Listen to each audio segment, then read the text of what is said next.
Ces changements annoncés dans un pays qui comptait il y a quelques semaines à peine l'un des taux de prévalence de la Covid les plus élevés au monde suscitent des critiques mitigées.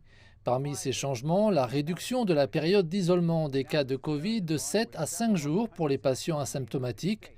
L'Australie s'aligne sur d'autres pays dont les États-Unis.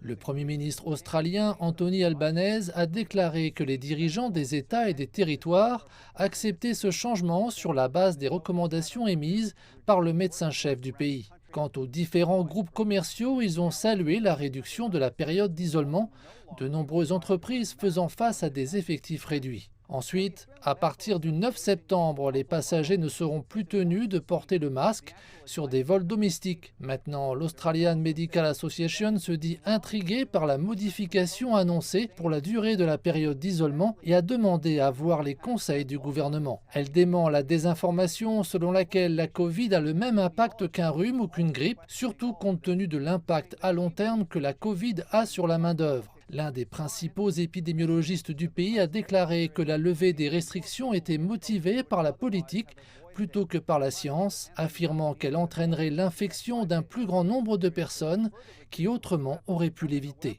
Le Premier ministre a de plus indiqué que la période d'isolement de 5 jours serait éventuellement davantage réduite, voire supprimée, mais aucun échéancier n'a encore été donné à cet effet.